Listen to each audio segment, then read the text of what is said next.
তৃণমূল কংগ্রেসের দুর্নীতি এবং অপশাসনের বিরুদ্ধে বিজেপি নোয়াপাড়া ৪ মণ্ডলের পক্ষ থেকে প্রতিবাদ সভা আয়োজিত হল ব্যারাকপুরে। নিশিদিন হসপিটাল, অর্থ সব নয়, পরিষেবাই আসল কথা। ঠিকানা রবীন্দ্রপল্লী, কল্যাণী হাইরোড, ওয়ার্ল্ডস মোড়ের নিকটে। যোগাযোগ 8617781276। তৃণমূল কংগ্রেসের দুর্নীতি এবং অপশাসনের বিরুদ্ধে বিজেপি নোয়াপাড়া ৪ মণ্ডলের পক্ষ থেকে প্রতিবাদ সভা আয়োজিত হল ব্যারাকপুর দেবপুকুরে।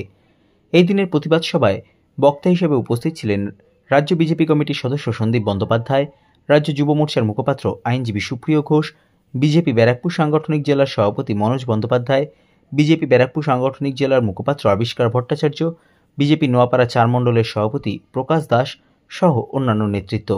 এই দিন পশ্চিমবঙ্গের মুখ্যমন্ত্রী মমতা বন্দ্যোপাধ্যায়কে হিটলারের সাথে তুলনা করেন রাজ্য যুব মোর্চার মুখপাত্র সুপ্রিয় ঘোষ।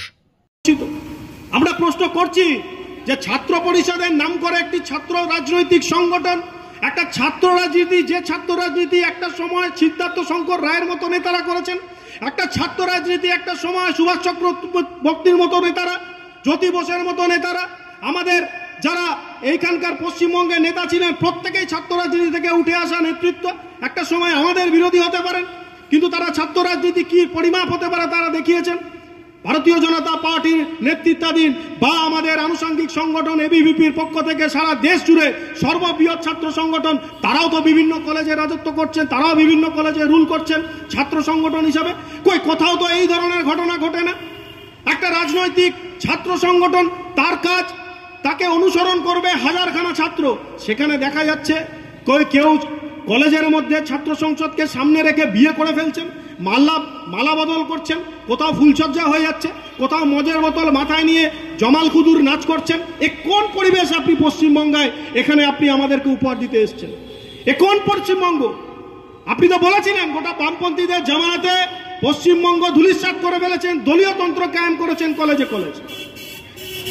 আজকে যে কটা কলেজ আছে, যে কটা ইউনিভার্সিটি আছে, প্রত্যেকটা ইউনিভার্সিটির মাথার উপরে গভর্নিং বডির চেয়ারম্যানের নাম দেখুন তৃণমূলের কোনো না কোনো এমএলএ, কোনো না কোনো এমপি।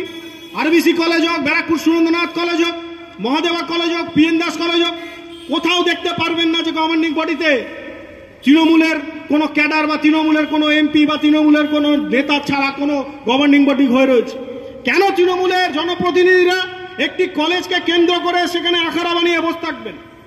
কেন আমরা প্রশ্ন করব না? আমরা প্রশ্ন করব না। একজন ছাত্র তিনি উত্তীর্ণ হয়ে যাওয়ার পর, পাস আউট হয়ে যাওয়ার পর, তার বয়স 48 হয়ে যাওয়ার পরেও সে লাগাতার সেই কলেজে ছাত্র সংসদ নির্বাচন ছাড়াই সেখানে প্রবেশ করছেন। আমরা প্রশ্ন করব না? আপনি বললেন যে 8 বছর ধরে নাকি ছাত্র নির্বাচন করা যায়। আমরা ভারতীয় জনতা পার্টি আপনাকে প্রশ্ন করেছি যে হ্যাঁ, আমরা মানি যে কোভিড কালে আপনি 2020 সাল পর্যন্ত ছাত্র নির্বাচন করতে পারেন। তা 2020 থেকে 2025 5 বছর অতিক্রান্ত, আপনি এখনো ছাত্র নির্বাচন করতে পারলেন না কেন? কে আপনাকে বাধা দিল?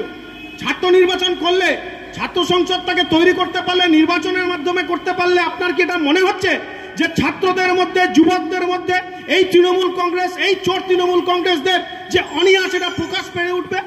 আপনি কি ভয় পাচ্ছেন যে 2021-এর আগে যদি এই নির্বাচনটা করতাম তাহলে এর প্রভাবটা গিয়ে সাধারণ নির্বাচনে পড়তো? আপনি সেই একই ভয় পাচ্ছেন এবারও যে 2025 বা 24 সালে যদি আমি ছাত্র নির্বাচনটা সংসদের করি তাহলে 2026 সালে যে বিধানসভা সাধারণ নির্বাচন আছে, ছাত্রদের যে মনোভাব সেটা প্রকাশ পাবে সাধারণ নির্বাচনে। তাই আপনি ইচ্ছা করে সেই নির্বাচন করতে চাইছেন না। ছাত্র সমাজ, আপনি নাকি ছাত্র আন্দোলনকে করে আসা নেত্রী, আপনি তো যুব আন্দোলন করে আসা নেত্রী। তাহলে আপনার রাজত্বে একজন ছাত্র আরেকজন ছাত্রকে র্যাগিং করছে, এটা কোন রাজত্ব আপনি কায়েম করতে চাইছেন? গত পরশু দিনকে একটি টিভি ডিবেটে আমার সাথে তৃণমূলের একজন মুখপাত্র তিনি বসেছিলেন, তিনি আমাকে স্মরণ করে দিচ্ছিলেন ভারতীয় জনতা পার্টি এই বিহার নির্বাচনকে সামনে রেখে নির্বাচন কমিশন ভোটার কার্ড সংশোধনের কাজ করছে। তো সেখানে বলছে যে তৃণমূল কংগ্রেসের একজন মুখপাত্র ডক্টর কৌশিক ঘোষ, তিনি আমাকে বলছেন এই তো হিটলারই শাসন। আমি তখন তাকে বললাম যে হিটলার 1935 সালের কথা আপনি যে তুললেন, 1935 সালের হিটলার মহাশয়কে আমরা দেখিনি, তার গল্প শুনেছি, কিন্তু সচক্ষে যে হিটলারকে আমরা দেখতে পাচ্ছি শুধু জেন্ডার পরিবর্তন হয়েছে। সেই হিটলার যদি আজকে বেঁচে থাকতো, মমতা বন্দ্যোপাধ্যায়ের হিটলারি তন্ত্র দেখলে সেই হিটলারও মৃত্যুবরণ করতো বলে আমরা বিশ্বাস করি। তিনি অবাক হয়ে আমার মুখের দিকে তাকালেন। তিনি এটা জানেন না যে নির্বাচন কমিশন একটি স্বশাসিত সংস্থা। নির্বাচন কমিশন একটি স্বশাসিত সংস্থা, সেখানে সুপ্রিম কোর্ট, হাইকোর্ট কোনো কাজে ইন্টারভিন করতে পারে না। জনপ্রতিনিধি আইন অনুচ্ছেদ নাম্বার 14 যদি আমি ভুল না করে থাকি এবং অনুচ্ছেদ নাম্বার 21 তাকে পুরো গ্যারেন্টি দেয় এই ধরনের কার্যকলাপ প্র্যাকটিসের সাথে যুক্ত রাখার। তারা পারেননি, সুপ্রিম কোর্ট কিন্তু স্টে অর্ডার দেননি। নিশিদিন ডায়াগনস্টিক সেন্টার, এ কমপ্লিট ডায়াগনস্টিক সলিউশন। আমাদের ঠিকানা 144/1 সেন্ট্রাল রোড, আনন্দপুরি, ব্যারাকপুর, কলকাতা 122। আমাদের যোগাযোগ 9875338719। সাধ্যের মধ্যে স্বপ্নের ফ্ল্যাট খুঁজছেন? লাবণ্য গ্রুপের পক্ষ থেকে ব্যারাকপুর হরিসভা মন্দিরের নিকটে সোনাঝুরি আবাসন। থাকছে lift, top floor, set, 0% GST। এছাড়াও থাকছে ব্যাংক লোনের সুব্যবস্থা। ফ্ল্যাট বুকিং চলছে। আমাদের যোগাযোগ 7278200456।